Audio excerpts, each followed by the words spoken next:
Dear Kenyaman and us gay girl lovers, welcome sa aking channel. Nandito na naman ako na may kahangahangang video. Sa wakas ay binasag ni Kenyaman ang kanyang katahimikan at gumawa ng pahayag. Ang mga kahangahangang pag-amin ay nagmula kay Kenyaman, na nagawang maakit ang lahat ng atensyon sa kanyang kawili-wiling pahayag sa social media. Sa wakas ay binasag ng matagumpay na aktor na si Kenyaman ang kanyang katahimikan at nagbigay ng panayam pagkatapos ng mahabang panahon. Ang mga tagahanga ni Yaman ay sabik na naghihintay ng impormasyon tungkol sa mga pinakabagong proyekto at development ng sikat na aktor sa kanyang pribadong buhay.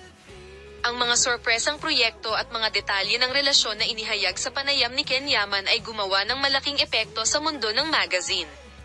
Sa simula ng panayam, sinabi ni Kenyaman ang tungkol sa mga kapana-panabik na pag-unlad sa kanyang karera. Aniya, isa sa mga susunod na proyekto ay isang serye na magpapabighani sa mga manunood. Bagamat hindi siya gaanong nagbigay ng pahayag tungkol sa mga detalye ng proyekto, pumukaw ito ng malaking curiosity at nagbunsod sa mga fans na maghintay para sa opisyal na anunsyo ng proyekto. Isa rin siya sa mga focal point ng panayam sa mga katanungan tungkol sa Kenyaman's pribadong buhay. Ang sikat na aktor ay gumawa ng taos-pusong mga pahayag tungkol sa kanyang relasyon.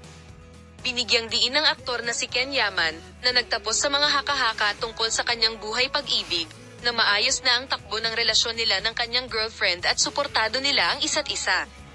Kasabay nito, kapansin-pansin na ang mag-asawa, na sinubukang ilayo ang kanilang mga pribadong sandali sa media at sinubukang isabuhay ang kanilang pag-iibigan mula sa media, ay nagbigay diin na ayaw nilang maabala ng mga reporter ng magazine.